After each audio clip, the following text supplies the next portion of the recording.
अब समय आ चुका है एग्जाम के बाद क्या करना है ये डिसाइड करने का। एग्जाम के बाद क्या मास्टर जी कोई क्लास शुरू करने वाले हैं क्या? हमारे पास एक जनरली ऑप्शन जो दिखाई पड़ता है, एक होता है पीसीएम का, दूसरा होता है पीसीबी का, और तीसरा ऑप्शन होता है कॉमर्स का, और इसके बाद एक ऑप्शन आ जाता है आर्ट्स का। अब हमें इनमें से कौन सी स्ट्रीम सिलेक्ट करनी चाहिए? तो हमारा देखो एक ऑब्जेक्टिव तो कंप्लीट हो गया कि हमने एग्जाम पास कर लिया, पास कर ही लेंगे, एग्जाम हो गया हमारा। उसके बाद क्या बात आई है फ्यूचर की कि अब क्या किया जाए। नया ऑब्जेक्टिव क्या है? स्ट्रीम सिलेक्शन का। आइए देखते हैं कि हमको कौन सी बातें मन में ध्यान में रखनी चाहिए। या फिर शर्मा जी के लड़के ने मैथ्स लिया है, हमारे रिश्तेदार कह रहे हैं कि यार तुमने साइंस नहीं लिया तो बर्बाद हो जाओगे, तो सर के साइंस ले ले। पागल वागल हो गए, ऐसे रिश्तेदारों को चक्कर में ना पड़ना कोई लोग। दूसरी चीज, आपका दोस्त कुछ और रास्ते पे जा रहा है, जाने तो भाई, उसके लिए वो रास्ता कंफर्टेबल है, हमारे लिए ये रास्ता कंफर्टेबल है। नमस्कार, आदाब, सत श्री अकाल। स्वागत है आप सभी का हमारे इस प्लेटफॉर्म पर। और दोस्तों, आई होप आप सबके एग्जाम्स बहुत अच्छे हुए होंगे। और अब समय आ चुका है एग्जाम के बाद क्या करना है ये डिसाइड करने का। एग्जाम के बाद क्या मास्टर जी कोई क्लास शुरू करने वाले हैं क्या? यस, क्लासेस शुरू होंगी, लेकिन आज का सेशन में हम क्लास के बारे में बात नहीं करेंगे। किस बारे में बात होगी? जैसा कि आप लोग देख पा रहे हैं, सबसे बड़ी जो प्रॉब्लम होती है ना यार, वो ये होती है कि कौन सी स्ट्रीम सिलेक्ट करी जाए टेंथ के बाद। टेंथ के बाद हमारे पास देखो बहुत सारे ऑप्शंस होते हैं। क्या क्या होता है हमारे पास? एक जनरली ऑप्शन जो दिखाई पड़ता है, एक होता है पीसीएम का, दूसरा होता है पीसीबी का, और तीसरा ऑप्शन होता है कॉमर्स का, और इसके बाद एक ऑप्शन आ जाता है आर्ट्स का। अब हमें इनमें से कौन सी स्ट्रीम सिलेक्ट करनी चाहिए समझ में नहीं आ रहा है। सबसे बड़ी प्रॉब्लम बच्चे यहीं पे फेस करते हैं कि मास्टर जी अब क्या करा जाए आगे। तो उसके ऊपर ही डिटेल्ड वीडियो में बना रहा हूँ, आपको हर एक चीज बता दूंगा आज के सेशन में। कौन सी स्ट्रीम लेके आप किस रास्ते पे आगे जा सकते हो, सब कुछ आपको पता चल जाएगा। ठीक है, ध्यान से देखना है इस वीडियो को। और इसके बाद आप मुझे कमेंट बॉक्स में बताना कि आपने क्या डिसाइड किया है, कौन सी स्ट्रीम सिलेक्ट करना चाहते हो। अगर फिर भी कोई प्रॉब्लम आ रही है स्ट्रीम सिलेक्शन में, कोई कंफ्यूजन है फिर भी, तो वो भी कमेंट बॉक्स में बता देना। हम आपकी हर एक समस्या का समाधान लेके आ जाएंगे। तो हमारा देखो एक ऑब्जेक्टिव तो कंप्लीट हो गया कि हमने एग्जाम पास कर लिया, पास कर ही लेंगे, एग्जाम हो गया हमारा। उसके बाद क्या बात आई है फ्यूचर की कि अब क्या किया जाए। नया ऑब्जेक्टिव क्या है? स्ट्रीम सिलेक्शन का। आइए देखते हैं कि हमको कौन से बातें मन में ध्यान में रखनी चाहिए। सबसे पहले तो स्ट्रीम सिलेक्शन कभी भी इन क्राइटेरियाज पे नहीं होता है। क्या क्राइटेरिया? कि मास्टर जी वो जो है मेरा दोस्त जो है ना, एक वो ले रहा है मैथ्स, तो मैं भी मैथ्स ले लेता हूँ। हमारा दोस्त जाके गड्ढे में कूद जाएगा, तुम भी कूद जाओगे। मैं मैथ्स लेने को गड्ढे में कूदना नहीं बता रहा हूँ, लेकिन एक जनरल बात बता रहा हूँ, दोस्त अगर मैथ्स ले रहा है तो जरूरी नहीं कि आप भी मैथ्स लो। या फिर शर्मा जी के लड़के ने मैथ्स लिया है, हमारे रिश्तेदार कह रहे हैं कि यार तुमने साइंस नहीं लिया तो बर्बाद हो जाओगे, तो सर के साइंस ले ले। पागल वागल हो गए क्या? ऐसे रिश्तेदारों के चक्कर में ना पड़ना कोई लोग। दूसरी चीज कि सर मेरे खानदान में ना आज तक किसी ने भी मैथ्स नहीं लिया, सब फिजिक्स केमिस्ट्री बायो लिए हैं। हम भी बायो लेंगे, अपनी लीगेसी को आगे ले जाएंगे। इस लीगेसी के चक्कर में बर्बाद हो जाओगे बेटा, समझे? इन तीन क्राइटेरियाज पे बेस्ड तो कभी भी आपको अपनी स्ट्रीम का सिलेक्शन करना ही नहीं है, ध्यान रखो।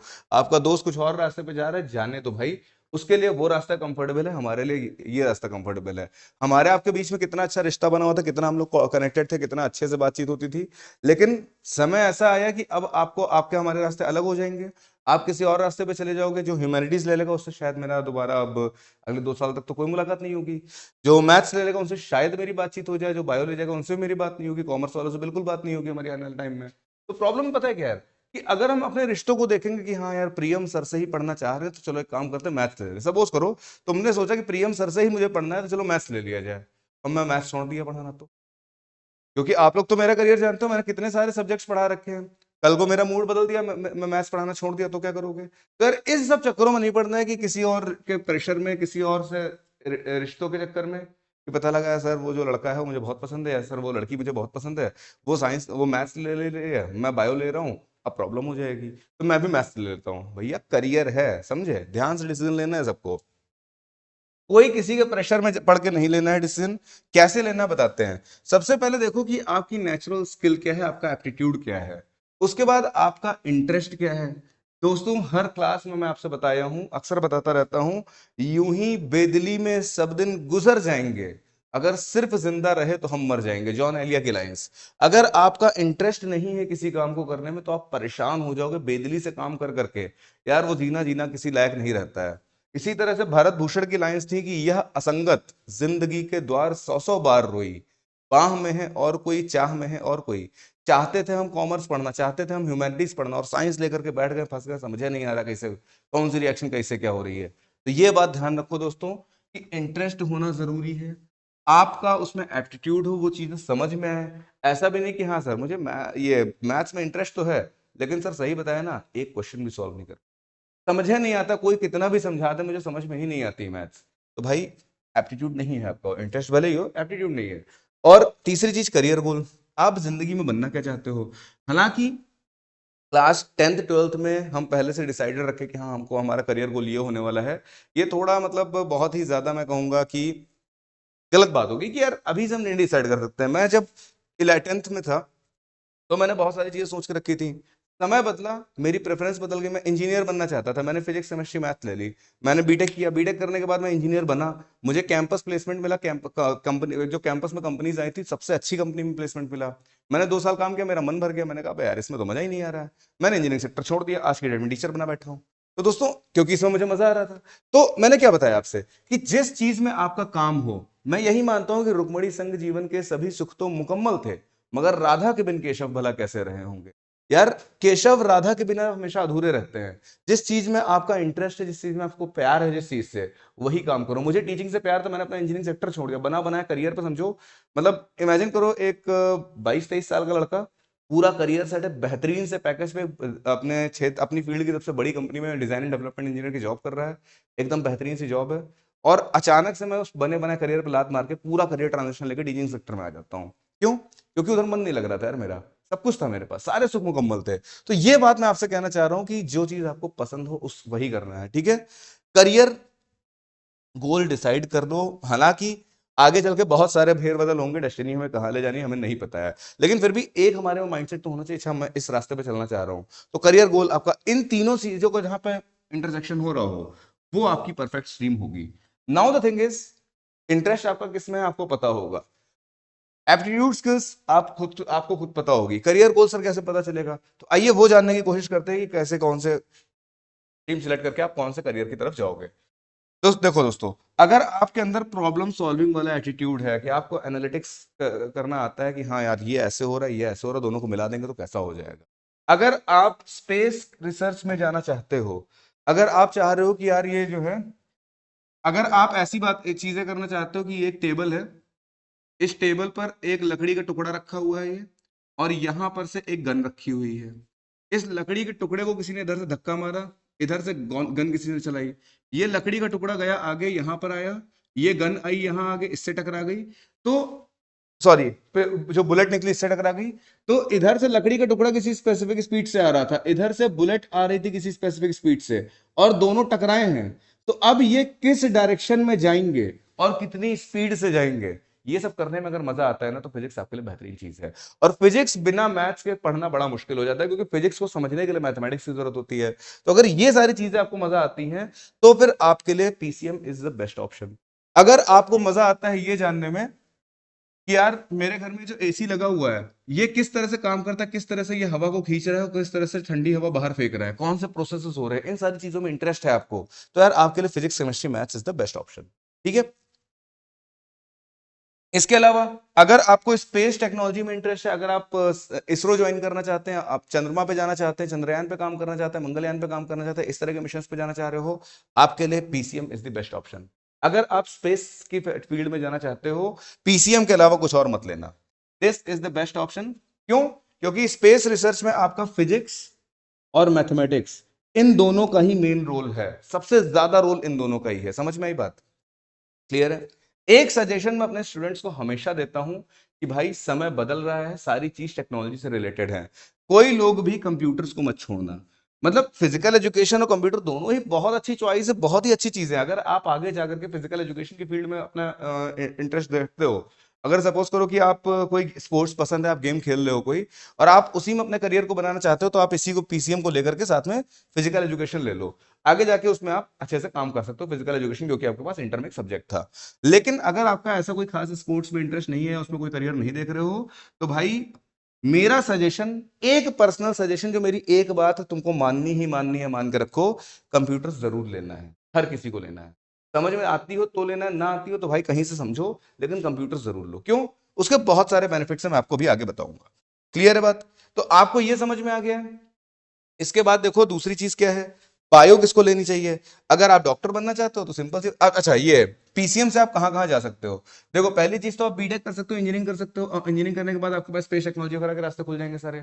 आप साइंटिस्ट बन सकते हो, सारी चीजें खुल जाएंगी इसके बाद। अगर आप बीआर कर सकते हो, आर्किटेक्चर में इंटरेस्ट है आपको, आप डिफेंस में जा सकते हो। डिफेंस में जाने के लिए हालांकि आप कॉमर्स साइड से तो भी सीडीएस क्रैक करके जा सकते हो, लेकिन अभी अगर आप इंटर से ही प्रॉपर इंटर के तुरंत बाद अपने आपको डिफेंस के सेक्टर में भेजना चाह रहे हो तो PCM is the best option, क्योंकि यहाँ से आपको एनडीए क्वालिफाई करने का मौका मिल जाता है। अगर आप फ्यूचर की टेक्नोलॉजीज पे काम करना चाह रहे हो, डेटा साइंस पे काम करना चाह रहे हो, आर्टिफिशियल इंटेलिजेंस पे काम करना चाह रहे हो, तो देखो बेटा डेटा साइंस और आर्टिफिशियल इंटेलिजेंस सुनने में लगता है कि ये कंप्यूटर साइंस से रिलेटेड है, लेकिन बेटा इसमें असली रोल तो मैथ्स का ही है। इसमें असली रोल मैथ्स का है, क्योंकि बिना मैथमेटिक्स के कोई डेटा काम नहीं करेगा। आपने जो प्रोबेबिलिटी पढ़ी है, आपने जो स्टैटिस्टिक्स पढ़ी है, यही सब है यार। हालांकि बहुत बड़े लेवल पे है। अगर आपको टेंथ की मैथ्स पसंद है, ट्वेल्थ की मैथ्स जमीन आसमान का अंतर है, लेकिन ये पूरा मैथ्स के भरोसे ही चल रहा है। समझ में बात? तो ये सारे रास्ते आपके लिए खुले रहते हैं। इसके बाद अगर आपने बायो लिया तो क्या होगा? अगर आपको चीजें याद करने में आसानी रहती है, देखो मैं पर्सनल बताऊंगा, मुझे चीजें जल्दी मेमोराइज नहीं होती थी, मैं याद कर ही नहीं पाता था, बहुत कम चीजें याद रह पाती थी। तो मैथ्स इसीलिए मुझे ज्यादा पसंद रही, फिजिक्स इसीलिए मुझे ज्यादा पसंद रही, कंप्यूटर्स इसीलिए मुझे ज्यादा पसंद आई, इंजीनियरिंग इसीलिए मुझे पसंद आई, क्योंकि मैं रट ज्यादा नहीं पाता था, मैं समझ लेता था और मेरे दिमाग में फिर चीजें फीड हो जाती थी, लेकिन मैं उसको याद नहीं कर पाता था।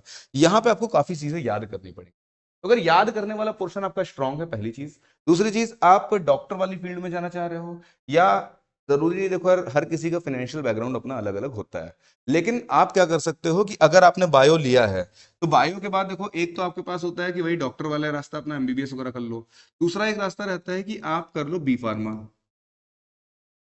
तीसरा होता है डी फार्मा कर लो। तो इससे क्या कर सकते हो ना यार, अगर आपने बायोलॉजी लिया है, आपके फैमिली बैकग्राउंड में थोड़ा बहुत मतलब ये है कि हाँ बहुत ज्यादा मजबूती नहीं कि हम एमबीबीएस नहीं कर पाएंगे, पैसा ज्यादा खर्चा आ रहा है, आप बी फार्मा या डी फार्मा कर लो। बी फार्मा या डी फार्मा जब करोगे तो आपको जो डिग्री मिलेगी, इस डिग्री के बेसिस पे आप अपना खुद का मेडिकल स्टोर डाल सकते हो। और आप लोग जानते हो मेडिकल स्टोर में कितनी कमाई है, बहुत कमाई होती है बेटा मेडिकल स्टोर में। तो आप मेडिकल स्टोर पर डाल सकते हो इस डिग्री के बेसिस पे। आप बी फार्मा और डी फार्मा की डिग्री के बेसिस पे प्राइवेट सेक्टर में एंट्री ले सकते हो और जाकर के उन मेडिसिन वाली कंपनीज में जॉब कर सकते हो। आप अगर जानने में बहुत सारे लोग ऐसे हैं दोस्तों, जिन्होंने क्या किया है, बी फार्मा डी फार्मा कर लिया, मेडिकल स्टोर डाल दिया है। ये फार्मेसी वाली जो लाइन में बता रहा हूँ ना, जिसमें जाके लोग जॉब करते हैं, जनरली बहुत कम लोगों को देखा है मैंने करते हुए, मेरे साथ के तो बहुत कम लोगों ने किया है। लोगों ने क्या किया, या तो मेडिकल स्टोर पर डाल दिया है, या फिर तो पता है क्या किया यार, एक जॉब होती है एमआर की, हालांकि फील्ड वर्क है, बहुत ज्यादा मेहनत का काम है, लेकिन अच्छी खासी पैसा कमाते हैं।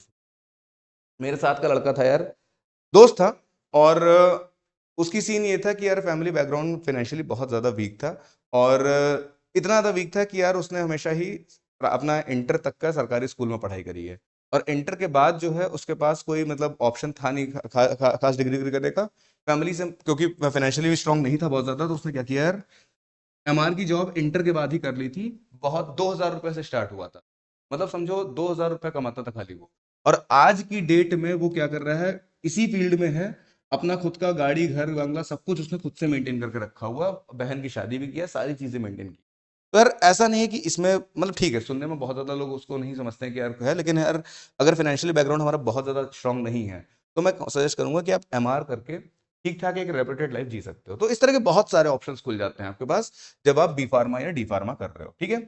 चलो, अच्छा इसी के साथ एक और चीज थी, इसी के साथ आपकी एक और चीजें आ जाएगी कि अगर आपको बायोटेक्नोलॉजी में इंटरेस्ट है। बायोटेक्नोलॉजी क्या होता है सर? बायोटेक्नोलॉजी जैसे कि ये मैं हूं, आप चाहते हो कि मेरा कोई क्लोन बना दिया जाए, तो मेरा क्लोन कैसे बनाया जाएगा? मेरा क्लोन बनाने के लिए क्या होता है, देखो जो भी ह्यूमन बॉडीज होती हैं उसमें सेल्स होती हैं, और सेल्स दो तरह की होती हैं।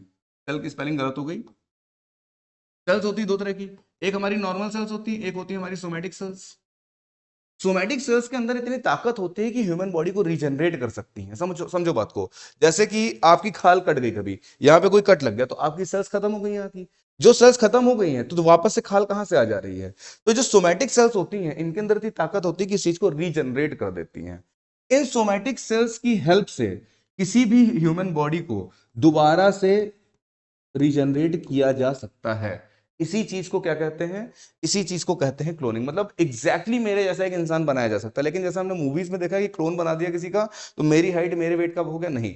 वो जो क्लोन बनेगा वो एक न्यू बॉर्न बेबी होगा, छोटा सा बच्चा होगा, दोबारा से उसको पाल पोस के बड़ा करना पड़ेगा, ये चीज होगी। लेकिन अगर इस चीज में आपको इंटरेस्ट है यार ये काम कैसे होता है, तो इसमें बायोलॉजी के साथ में एक इंपॉर्टेंट चीज होती है बायोटेक।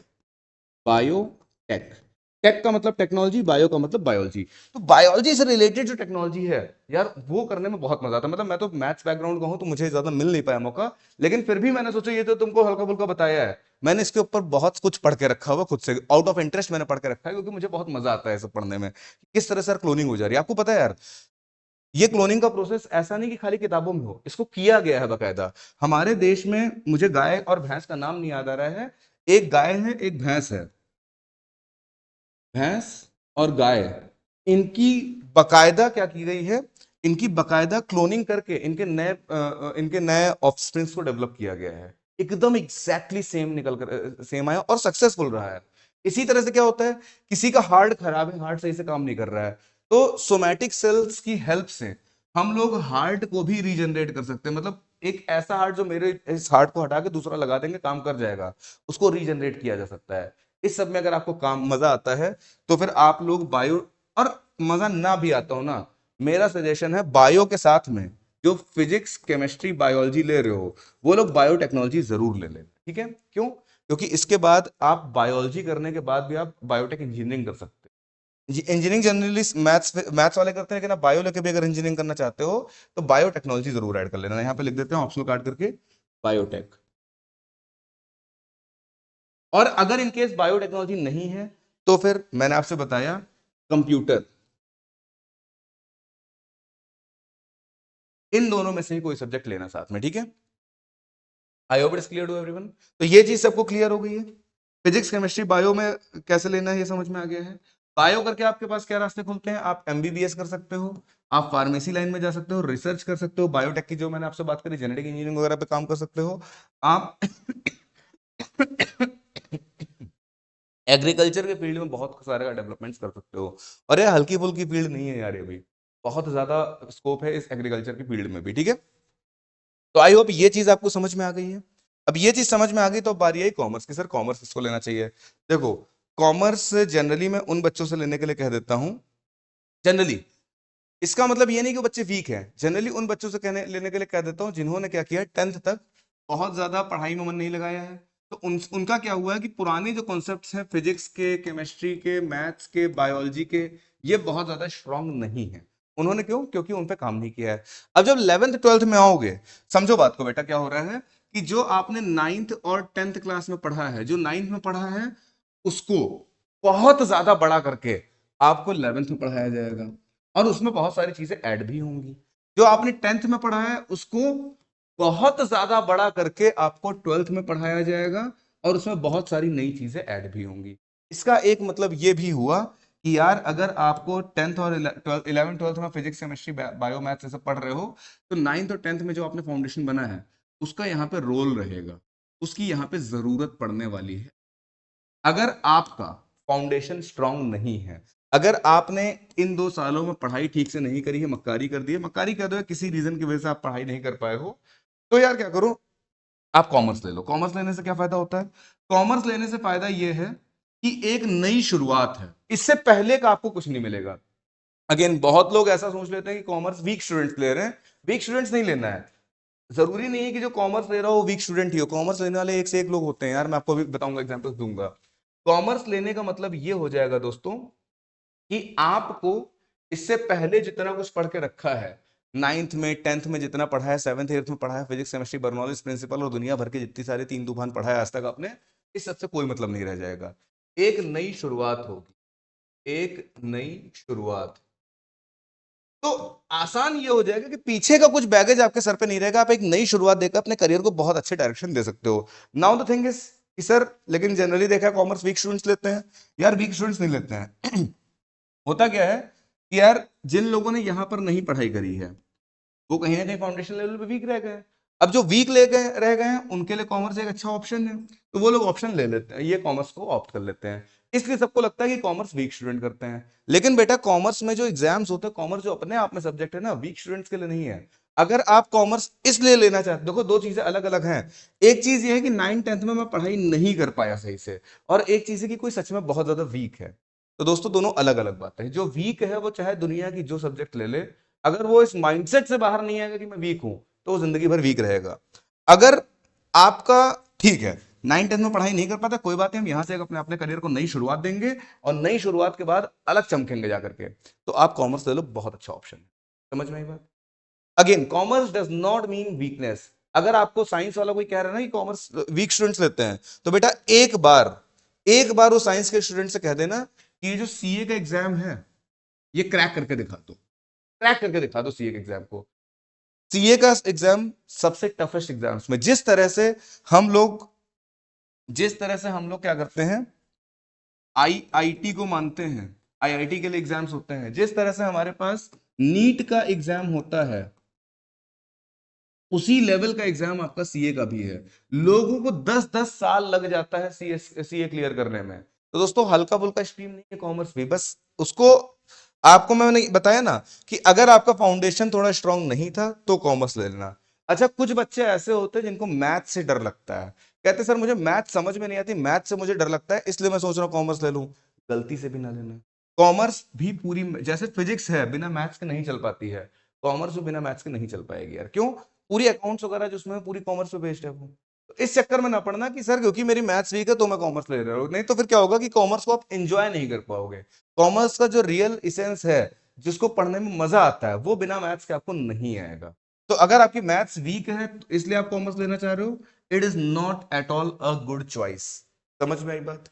तो आपको कॉमर्स कब लेना है मैंने बता दिया है। कॉमर्स लेने वाले को जनरली कौन कौन सब्जेक्ट्स होता है? अकाउंट्स होता है, बिजनेस होता है, इकोनॉमिक्स होता है, इंग्लिश होता है, मैथ्स ऑप्शनल होता है। मैं सजेस्ट करूंगा कि मैथ्स यार, देखो जनरली मैं खुद ही मैथ्स का टीचर हूं, तो मैं तो चाहूंगा जितने ज्यादा से ज्यादा बच्चे मैथ्स उतना अच्छा है, लेकिन यार मैं सजेस्ट करूंगा कॉमर्स के साथ में मैथ्स मत लेना। अगर ऑप्शन है तो कंप्यूटर जरूर ले लो। अगर आपका आगे जाके के सीडीएस में जाने का मन है तो मैथ्स ले लेना, नहीं तो मैं कहूंगा कि मैथ्स मत लो। कारण क्या है मैं बताता हूं। देखो यार, जो आपने 10th क्लास में मैथ्स पढ़ी है, जो आपने टेंथ क्लास में मैथ्स पढ़ रखी है, जो आपने 10th क्लास में मैथ्स पढ़ रखी है, और जो आप 11th 12th में पढ़ोगे, यार इसमें ना, ये है 10th क्लास का लेवल। अगर ये मान लो जमीन है, ये जमीन है, ये आसमान है, ये आपका है क्लास 10th का लेवल। तो आसमान के भी ऊपर जाकर के 12th का लेवल है, बहुत ज्यादा डिफरेंस है उसमें। 10th जैसी मैथ्स नहीं है वो, 9th 10th 8th जैसी मैथ्स नहीं है, बहुत डिफरेंट है उसमें, ठीक है, बहुत ज्यादा डिफरेंस है। तो इसलिए मैं सजेस्ट करूंगा कि कॉमर्स के साथ में अगर आप मैथ्स ले लोगे, तो एक अकाउंटेंसी आपका हैवी सब्जेक्ट होता है ये। इकोनॉमिक्स और बिजनेस स्टडीज ये इजी होते हैं, थोड़ा लाइटर होते हैं। इकोनॉमिक्स में भी काफी काफी अच्छी खासी कैलकुलेशन होती है, काफी अच्छे खासी मैथमेटिक्स होती है। जो आपने स्टैटिस्टिक्स पढ़ा था, मीन मीडियन मोड, ये सब पढ़ा था, पूरा इकोनॉमिक्स में यूज होता है उसका। लेकिन प्रॉब्लम ये है ना कि अकाउंटेंसी हैवी सब्जेक्ट हो गया, इकोनॉमिक्स का आधा पार्ट हैवी है, बिजनेस स्टडीज भी हैवी है। मैथ्स ले लोगे तो बिना बात का अपने ऊपर बर्डन बना लोगे, समझ में आएगी नहीं, कोई फायदा नहीं। तो मैं मतलब, बहुत गलत बात है ये बात बोलना, बट फिर भी मैं आपको सजेस्ट करूंगा, मैं अपने किसी स्टूडेंट को सजेस्ट नहीं करता हूँ कि मैथ्स ले कॉमर्स के साथ। वो मैं कहता हूँ भाई मैथ्स मत लो कॉमर्स के साथ, आप कंप्यूटर ले लोगे तो वो आपको आगे चल के फायदा करेगा। कैसे करेगा मैं भी बताऊंगा आगे चल के, ठीक है। तो ये चीज समझ में आ गई, सब्जेक्ट सिलेक्शन कैसे करना है अगर आप कॉमर्स ले रहे हो। अगर आप बायोलॉजी ले रहे हो तो क्या करना है मैंने आपको ऑलरेडी बता दिया। बायोलॉजी ले रहे हो तो फिजिक्स केमिस्ट्री बायो तो रहेगी रहेगी, इंग्लिश रहेगी रहेगी। आप ऑप्शनल्स में बायोटेक्नोलॉजी और कंप्यूटर होंगे, इन्हीं दोनों में से किसी को लेना। फिजिकल एजुकेशन यार मतलब ठीक है, मन हो तो ले लो, लेकिन मैं पर्सनली बताऊं तो इन दोनों में से किसी को ही ऑप्शन में लेना, और कुछ मत लेना, ठीक है। इसी के साथ में आपको जो मैंने पहले बताया था साइंस के लिए, सॉरी मैथ्स के लिए, कंप्यूटर को ही लेना ऑप्शनल में, और कुछ ऑप्शनल में नहीं लेना है। बता रहा हूं ये, मतलब स्ट्रिक्टली बता रहा हूं कि कंप्यूटर्स ही ऑप्शनल में लेना है, ठीक है। अगर आप अनटिल और अनलेस आप जो है फिजिकल एजुकेशन की फील्ड में आगे नहीं बढ़ना चाहते हो, आप किसी स्पोर्ट्स को खेल रहे हो और स्पोर्ट्स को आप कैरी ऑन करना चाहते हो, तो आप बिल्कुल फिजिकल एजुकेशन ले, नहीं तो कोई जरूरत नहीं है। आप कॉमर्स से मैनेजमेंट कर सकते हो, हालांकि मैनेजमेंट में जो एमबीए वगैरह है वो आप साइंस बैकग्राउंड होने के बाद भी कर सकते हो, लेकिन आगे जाकर के फाइनेंस के सेक्टर में जा सकते हो आप, बहुत सारे सेक्टर्स आपके लिए खुल जाते हैं, एनालिटिक्स के सेक्टर में जा सकते हो। तो कॉमर्स भी अपने आप में एक बहुत ही बेहतरीन सी स्ट्रीम है, बहुत बेहतरीन स्ट्रीम है यार। तो इसको इसलिए मत छोड़ना कि मास्टर जी कॉमर्स वीक बच्चे लेते हैं। वीक बच्चे नहीं लेते हैं कॉमर्स का, जो लोग कह रहे हो ना वीक बच्चे लेते हैं, एक बार बस सीए और सीएस का पेपर समझ के देख लो क्या चीज है, हालत खराब हो जाएगी। मैं बता रहा हूँ ना, जिस लेवल का आईआईटी का एग्जाम होता है, जिस लेवल का आपका नीट है, उस आईआईटी जनरली क्या होता है, आप 2 साल दिए, क्लियर हुआ हुआ, नहीं हुआ नहीं हुआ, 2 साल दिया, नीट क्लियर हुआ हुआ, नहीं हुआ नहीं हुआ। सीएस ना लोग 10-10 साल तैयारी करते हैं फिर भी क्लियर नहीं हो पाता। और ऐसा नहीं है कि क्योंकि कॉमर्स में सब वीक बच्चे हैं तो वीक बच्चे ही आके सीएस सीए कर रहे होंगे और वीक बच्चों को ऐसे क्लियर हो जाएगा, ऐसा नहीं है। जो टॉप करते हैं, जो टॉपर रहे हैं 10th में, उनमें वो भी बहुत सारे हैं ऐसे जो कॉमर्स लेते हैं। और वो जो टॉपर होते हैं, जो कॉमर्स लेते हैं, वो लोग जब सीएस करते हैं तो उनको 10-10 साल लग जाता है। तो हल्का फुल्का सब्जेक्ट नहीं है, वीक स्टूडेंट्स के लिए नहीं है ये। समझ में आ गई बात? वीक स्टूडेंट्स के लिए दुनिया का कोई काम नहीं है। मतलब मैं सीरियसली बता रहा हूं, बुरा लगेगा आपको। बच्चा वीक कौन होता है? जिसका माइंडसेट वीक हो। तो वीक माइंडसेट के बच्चों के लिए पढ़ाई से पहले जरूरी है कि अपने माइंडसेट को स्ट्रांग करो। जब तक आप अपने माइंडसेट को स्ट्रांग नहीं करोगे दोस्तों, आपके लिए दुनिया का कोई काम नहीं, कोई स्ट्रीम नहीं, कुछ नहीं कर पाओ। आपका दिमाग माइंडसेट स्ट्रांग होना चाहिए। हाँ ये मैं कर सकता हूँ, बहुत आसान सी चीज है, ये होना चाहिए। ये नहीं होना चाहिए अरे भैया मैं कैसे करूंगा। समझ में आई बात? तो आई होप ये बातें समझ में आ गई सबको। अब अगली बारी आई आर्ट्स की, ह्यूमैनिटीज की। वन ऑफ माय फेवरेट्स, मतलब मुझे सबसे ज्यादा अगर कुछ पसंद है ना तो वो ह्यूमैनिटीज पसंद है। भले ही मैं साइंस का स्टूडेंट हूं, मैंने बीटेक कर रखा है, फिजिक्स केमिस्ट्री, फिजिक्स मैथ्स बहुत पसंद थी मुझे, लेकिन इन सबसे ज्यादा अगर मुझे कुछ पसंद है तो हिस्ट्री पढ़ना पसंद है। ज्योग्राफी, पॉलिटी, इकोनॉमिक्स, साइकोलॉजी, ये सब पढ़ने में इतना मजा आता है ना यार। जब मैं देखता हूं कि किस तरह से, जब मैं हिस्ट्री को एनालाइज करता हूं तो मुझे समझ में आता है कि किस तरह से दुनिया साइन वेव में चल रही है। कैसे चल रही है? सिंपल सी बात समझो, इतना पार्ट देखो वाली। किसी भी आप डायनेस्टी को उठा लो, क्या होता है? पहले खराब समय होता है। खराब समय में जो लोग रहते हैं, ये लोग मेहनत करते हैं। ये लोग जब मेहनत करते हैं तो अच्छा समय लाने की कोशिश करते हैं। अच्छा समय लाने की कोशिश करते हैं। अच्छा समय लाने की कोशिश करते हैं। एक समय आता है जब पीक पे पहुंच जाते हैं, अच्छा समय, बहुत ज्यादा अच्छा समय आ जाता है। इस समय पे जो जनरेशन होती है वो लापरवाही करने लगती, आलस करने लगती है। आलस करने लगती है तो कमजोर लोग हो जाते हैं। कमजोर लोग होने की वजह से डाउनफॉल आ जाता है, फिर से खराब समय आ जाता है। अब ये चीज समझ में आ रही है आपको कि weak generation, sorry financially background weak था, इन लोगों ने बहुत मेहनत करी, दिन सुधर गए। दिन सुधर गए तो आने वाली जो जनरेशन थी उसको अच्छी फैसिलिटी थी नहीं। जब एकदम पीक पे लोग पहुंचे तो यहाँ पे जो जनरेशन हुई उनको सारी सुख सुविधाएं मिल गई। जब सारी सुख सुविधाएं मिल गई तो ये लोग आलसी हो गए, काम करना बंद कर दिया, डाउनफॉल हो गया। अगर आप देखो मौर्यन डायनेस्टी के बारे में पढ़ोगे तो सबसे पहले क्या दिखाई पड़ेगा? चंद्रगुप्त है। चंद्रगुप्त के बाद आपको दिखाई पड़ेगा अशोक, उसको पीक पे ले गया। लेकिन अशोक के जो फॉलोअर्स थे वो लोग फिर से उसको बर्बाद कर दिया। उसके बाद मौर्यन डायनेस्टी का एंड हो गया, सुंग डायनेस्टी आ गई। सुंग डायनेस्टी में भी यही हुआ, गुप्ता पीरियड में भी हुआ। पूरी हिस्ट्री इसी एक कंसेप्ट पे बेस्ड है और इसको एनालाइज करने में इतना मजा आता है ना, क्या बताऊं। अगर आप जानना चाहते हो कि बारिश कैसे हो रही है भारत में, ज्योग्राफी जब हम पढ़ते हैं तो हमको समझ में आता है कि किस तरह से भारत में बारिश हो रही है। क्या होता है? ट्रेड विंड्स जो है इधर से चल करके आती हैं। इधर से जब चल के आ रही हैं तो यहाँ पर है हमारे वेस्टर्न घाट्स। इनसे जब विंड्स टकराएंगी, जब ये हवाएं आकर के टकराएंगी तो यहाँ पे भयंकर बारिश होगी। भयंकर बारिश होगी तो मुंबई में कितनी सारी बारिश होगी, दिखाई पड़ रही होगी मुंबई यहीं पे। लेकिन इन पहाड़ों की दूसरी साइड, इन पहाड़ों के दूसरी साइड पूरा सूखा पड़ा रहेगा। यहाँ पूरा सूखा पड़ेगा। एक तरफ पहाड़ के क्या हो रहा है, किसान लोग सुसाइड करे ले रहे हैं क्योंकि वहां पे फसल अच्छी नहीं हो रही है। दूसरी तरफ इतना पानी आ रहा है कि शहर के शहर तबाह हो जा रहे हैं। ऐसा क्यों हो रहा है? बारिश किस तरह से हो रही है दिखाई पड़ा आपको? इस वजह से होता है क्योंकि यहाँ पे पहाड़ है। अब देखो क्या होगा, इतना इंटरेस्टिंग चीज है, तब मजा आता है ना। यहाँ पर अरावलीज की रेंज है। इस जगह पर आप देखोगे तो आपको अरावली की रेंज नजर आएगी, हॉकी जैसी। अब ये यही बादल क्या करेंगे, जा करके यहां पर जाएंगे, यहां पर टकराएंगे तो यहां पर दबा के बारिश करेंगे, यहां पर बारिश हो जाएगी। लेकिन जब इसके आगे बढ़ेंगे, जब इसके आगे बढ़ेंगे तो बादल कहीं टकरा ही नहीं पा रहे हैं। कहीं टकरा नहीं पा रहे तो जो नीचे के लोग होंगे वो ऊपर देखेंगे, बादल आए और चलेगा, बरसे ही नहीं। आज से नहीं, करोड़ों सालों से यही चीज हो रही है। इसीलिए आपको दिखाई पड़ेगा कि यहां पर थार डिजर्ट है। क्यों है? क्योंकि यहाँ बारिश ही नहीं हुई। गर्मी पड़ी, चट्टाने फटी, बारिश हुई नहीं, तो थार डिजर्ट बन गई। अब यही पहाड़ क्या, यही हवाएं क्या करेंगी, यहां पर हिमालयाज पड़ जाते हैं, इन हिमालयाज में जाकर के टकरा जाएंगी। यही हवाएं यहाँ हिमालयाज में टकराएंगी तो इस जगह पर बारिश कराएंगी। दिल्ली, देहरादून हो गया, आपका हरिद्वार हो गया, इस एरिया में बारिश होगी। दूसरी चीज समझो,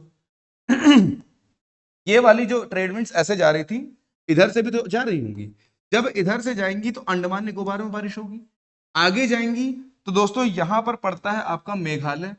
मेघालय में जा करके भयंकर बारिश करेंगे। क्यों? क्योंकि जब ये हवाएं आ रही हैं तो इन्होंने इंडियन ओशन में अरेबियन सी और बे ऑफ बंगाल, मैं ज्योग्राफी नहीं पढ़ा रहा हूं, मैं बता रहा हूं कितना मजा आता है चीज समझने में। बे ऑफ बंगाल से पानी उठाए और पूरा जाके मेघालय में बरस जाएगा। इसीलिए क्या कहते हैं, मेघ आलय। क्या कहते हैं? मेघ आलय। मेघ का मतलब बादल, आलय का मतलब घर, बादलों का घर कह देते हैं इसको। अब यहां से जब हवाएं टकराएंगी तब क्या होगा, ये टकरा करके इधर मुड़ जाएंगी। जब टकरा के इधर मुड़ेंगी, बंगाल में बारिश होगी, बिहार में बारिश होगी, यूपी में एंटर करेंगी, इस पूरी बेल्ट में बारिश हो जाएगी। इस पूरे रीजन में दबा के बारिश होगी। गोरखपुर में यूपी की सबसे ज्यादा बारिश होती है, ये रीजन है। तो ये सारे रीजंस आपको समझ में आएंगे। अभी मैं ज्योग्राफी पढ़ाना नहीं शुरू कर रहा हूं आपको, ऐसा नहीं कि मैं पढ़ाने लग गया हूं, लेकिन मैं एक बात बता रहा हूं कि यार इतने प्यारे प्यारे सब्जेक्ट्स हैं ना ये। आप पॉलिटी पढ़ोगे आपको समझ में आएगा देश चलता कैसे है यार। कितनी मुश्किल से हमारे फ्रीडम फाइटर्स ने इस संविधान को बनाया है। आखिर अगर आप नोटिस करो तो ये हमारा भारत है, इसके बगल में पाकिस्तान है, यहाँ पे बांग्लादेश है, यहाँ पे ईरान देख रहे हो, अफगानिस्तान देख रहे हो बीच में, इधर और कंट्रीज हैं, इधर और कंट्रीज हैं, यहाँ पर चाइना हो गया। इस पूरे रीजन में सिर्फ इंडिया ही एक ऐसी जगह है, हमारा प्यारा भारत ही एक ऐसी जगह है जहां पे डेमोक्रेसी सरवाइव कर पाई। बाकी हर जगह देखोगे डेमोक्रेसी ने बर्बाद कर दिया देश को। आखिर ऐसा क्यों? ये सारी चीजें आपको पॉलिटी पढ़ोगे, हिस्ट्री पढ़ोगे तो समझ में आएंगी। इकोनॉमिक्स इतना प्यारा सब्जेक्ट है ना यार, पैसा कैसे काम कर रहा है, कैसे पैसा मल्टीप्लाई हो रहा है आपको दिखाई पड़ेगा। साइकोलॉजी पढ़ के ही मजा आ जाता है, अपने आप में अलग ही अद्भुत दुनिया है यार ये। तो ह्यूमैनिटीज अपने आप में बहुत अच्छी चीज है। अब आपका क्वेश्चन आता है कि सर ह्यूमैनिटीज मैंने ले लिया, करेंगे क्या आगे? देखो ह्यूमैनिटीज लेकर के ऑल्दो आप यूपीएससी वगैरह जो है, आईएएस ऑफिसर, पीसीएस ऑफिसर जब आपको बनना होगा तो जो सब्जेक्ट्स आपसे यहां पूछे जाते हैं तब ह्यूमैनिटीज के सब्जेक्ट्स होते हैं, तब ह्यूमैनिटीज होते हैं। ठीक है, क्लैड करना है, ह्यूमैनिटीज आपको काम आएगी। हालांकि इसमें आपसे मैथ से पूछी जाती है बट काम आएगी ह्यूमैनिटीज। जर्नलिज्म की फील्ड में जाना है, ह्यूमैनिटीज काम आएगी। आपको डिजाइन और साइकोलॉजी में जाना है, ह्यूमैनिटीज, क्रिएटिव डिजाइन और साइकोलॉजी में जाना है, काम आएगी। दोस्तों इतने अच्छे अच्छे ऑप्शंस होते हैं आपके पास ह्यूमैनिटीज के थ्रू। इसके अलावा और भी ऑप्शंस बहुत सारे होते हैं। अगर इसके अलावा आप क्या कर सकते हो, आप टीचर बनना चाह रहे हो, सपोज करो आप हिस्ट्री के टीचर बनना चाह रहे हो, आपने इंटर में हिस्ट्री ले लिया, मतलब ह्यूमैनिटीज ले लिया, आपने बीए कर लिया, किससे? बीए कर लिया आपने हिस्ट्री से, हिस्ट्री के बीए करने के बाद एमए कर लिया, एमए के साथ में आपने बीएड कर लिया। आपके जितने भी गवर्नमेंट एग्जाम्स आते हैं हर एक एग्जाम में आप एलिजिबल हो, इतने सारे गवर्नमेंट एग्जाम में भर सकते हो। प्राइवेट सेक्टर में रास्ते थोड़े कम होते हैं। ह्यूमैनिटीज का एक सबसे बड़ा ड्रॉबैक ये है कि प्राइवेट सेक्टर में रास्ते कम है। आप बाकी कोई भी लोगे, आप साइंस लोगे, सबसे ज्यादा अगर आप प्राइवेट सेक्टर में काम करना चाह रहे हो तो बायोलॉजी और आपका जो मैथ्स है, इन दोनों सेक्टर्स में, पीसीएम पीसीबी, इन दोनों में आपके लिए भर भर के ऑप्शन है, प्राइवेट सेक्टर में भी गवर्नमेंट सेक्टर में भी। अगर आप कॉमर्स ले रहे हो, प्राइवेट सेक्टर में थोड़े रास्ते कम हो गए हैं लेकिन फिर भी मतलब भर के आपको मिल जाते हैं। लेकिन अगर आप ह्यूमैनिटीज ले रहे हो तो सबसे बड़ी प्रॉब्लम बस ह्यूमैनिटीज के साथ यही है कि प्राइवेट सेक्टर में आपके पास जॉब्स ज्यादा नहीं मिलेंगी। इसमें आपको सरकारी की जॉब की ही तैयारी करनी पड़ेगी, ये चीज है। और दूसरी चीज क्या है कि यार दूसरा ड्रॉबैक ये है कि यूपीएससी हो गया, लॉ हो गया, इन सब में ना वो लोग भी आ जाते हैं जिन लोगों ने साइंस ले रखी थी। तो यूपीएससी की तैयारी चाहे साइंस लिया चाहे कॉमर्स लिया हर इंसान कर सकता है। बट द थिंग इज कि जिन्होंने ह्यूमैनिटीज लिया है उनको इस तैयारी में ज्यादा फायदा होता है क्योंकि उनके सारे सब्जेक्ट पहले से ही तैयार हो जाते। समझ में आई बात? तो अगर आपका रास्ता एकदम क्लियर है कि आपको यूपीएससी ही करना है और कुछ नहीं करना है जिंदगी में, आप बिल्कुल बेझिझक तो ले लीजिए। अब लोग कहते हैं कि सर आर्ट साइड तो वीक स्टूडेंट लेते हैं। दोस्तों इंडिया का जो सबसे डिफिकल्ट एग्जाम माना जाता है कौन सा माना जाता है? या तो आईआईटी, या तो नीट, या तो सीए, या तो यूपीएससी। आईआईटी किसके लिए है? आईआईटी है साइंस साइड के बच्चों के लिए, मतलब पीसीएम के लिए। पीसीबी वाले नीट कर लेते हैं। कॉमर्स वालों के लिए सीए है। यूपीएससी ह्यूमैनिटीज वालों के लिए है। तो दोस्तों क्या यूपीएससी वीक, ये यूपीएससी क्या वीक बच्चे करते हैं? यूपीएससी स्ट्रांग बच्चे ही तो करेंगे जो जिनको मेंटली स्ट्रांग है। तो वीक बच्चों के लिए कुछ नहीं है, जो कुछ है मेंटली स्ट्रांग बच्चों के लिए होता है। आपको मेंटली स्ट्रांग होना पड़ेगा, पहली चीज है। दूसरी चीज समझो, यूपीएससी में बस एक चीज की प्रॉब्लम ये और आ जाती है कि ये सारे लोग भी इसकी तैयारी कर सकते हैं। बट ह्यूमैनिटीज वालों को ज्यादा फायदा इसलिए होता है क्योंकि ह्यूमैनिटी यूपीएससी का जो सिलेबस होता है वो ह्यूमैनिटीज के बच्चे क्लास 11th में पढ़ते हैं, क्लास 12th में पढ़ते हैं, उसके बाद कब पढ़ते हैं, आपका ग्रेजुएशन में। ये लोग क्या करेंगे, ग्रेजुएशन के बाद यहां आएंगे। जब आपका ग्रेजुएशन खत्म होगा और जब इन लोगों का ग्रेजुएशन खत्म होगा, तो दोनों इस लेवल पे हैं, लेकिन आपकी प्रिपरेशन यूपीएससी की काफी आगे होगी ऑलरेडी। आप ग्रेजुएशन के बाद पहले या दूसरे अटेम्प्ट में आराम से यूपीएससी क्लियर कर सकते हो अगर आपने ह्यूमैनिटीज लिया है। तो यही अगर आपका टारगेट है, this is the best thing. UPSC के साथ में स्टेट पीसीएस के एग्जाम है, आरओ के एग्जाम्स आते हैं, बहुत सारे एग्जाम्स होते हैं।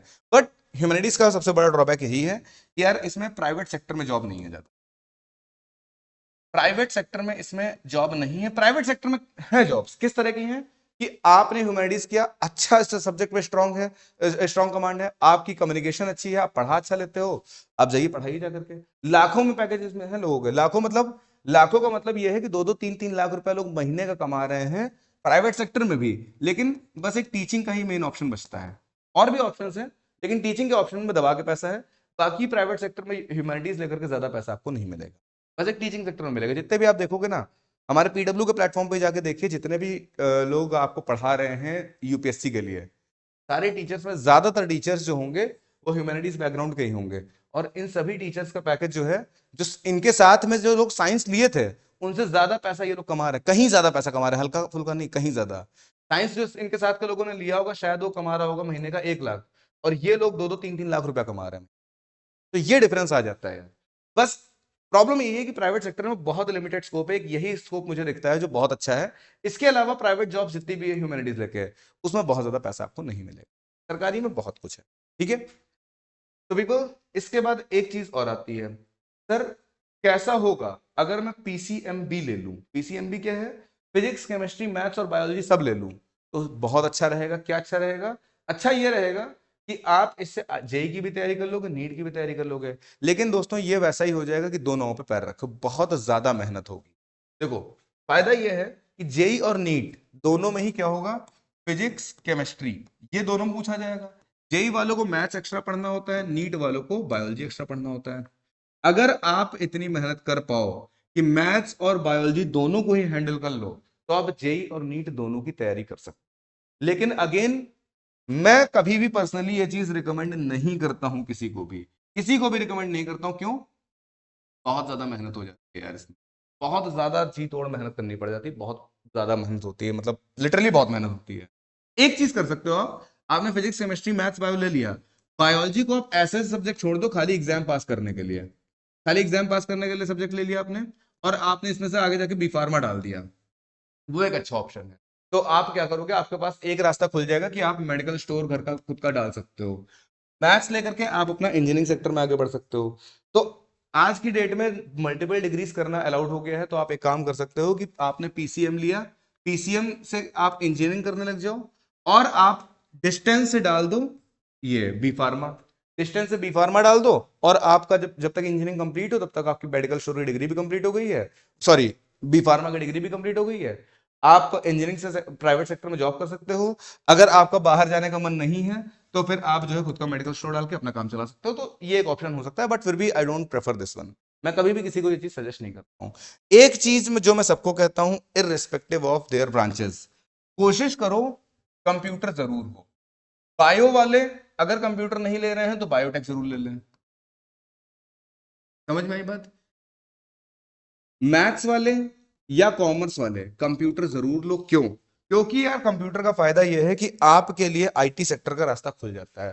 सपोज करो इंटर के बाद आपका मन बदल गया, आपने जो है डिसाइड किया, कॉमर्स वाले ने डिसाइड किया कि यार आपको टेक्नोलॉजी की फील्ड में जाना है, तो इंटर के बाद आपका मन बदल गया। इंटर के बाद अगर आपका मन बदला है, तो फिर आप बीसीए कर सकते हो। अगर आपके पास कंप्यूटर है 11th-12th में, तो आप बीसीए कर सकते हो। बीसीए करके आप आईटी सेक्टर में एंट्री ले सकते हो। बीसीए कर लिया, एमसीए कर लिया, और आईटी सेक्टर में डिजाइन डेवलपमेंट नहीं, किसी बहुत तरह के इंजीनियर्स होते हो सेक्टर में आप जा सकते हो।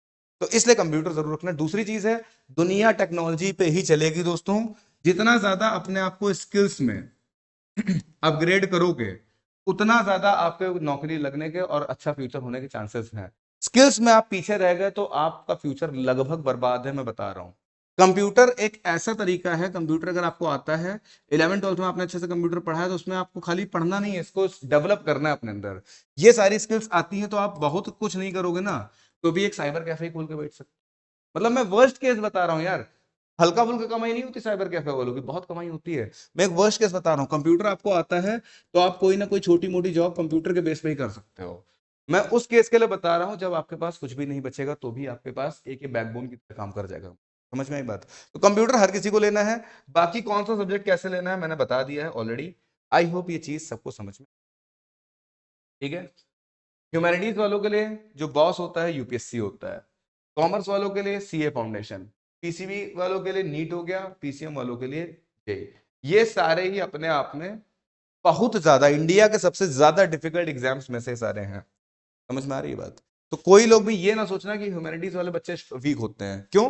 दुनिया में सबसे ज्यादा जो कठिन पेपर बना हुआ है वो ह्यूमैनिटीज वालों के सब्जेक्ट्स पे बना है, पूरा ह्यूमैनिटीज। वो अलग बात है कि साइंस के बच्चे भी उसमें जाते हैं, कॉमर्स वाले भी जाते हैं, बायो वाले भी जाते हैं, लेकिन ये बना तो पूरा पेपर पैटर्न ह्यूमैनिटीज के ऊपर ही है। तो हल्के में ले लिया क्या उसको?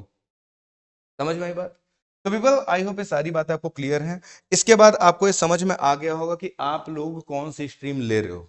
हमें कमेंट बॉक्स में जरूर बताना, फिजिक्स वाला पूरी तरह से आपके साथ है, हर एक चीज में हम लोग पूरा सपोर्ट करेंगे आपको। कमेंट बॉक्स में बताइएगा आपने क्या डिसाइड किया, कौन सी स्ट्रीम लेना है।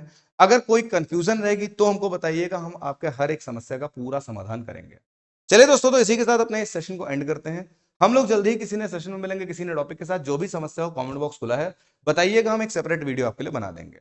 तो with this let us end the session here only, we will be meeting soon in some other class. Till then, जय हिंद, जय भारत।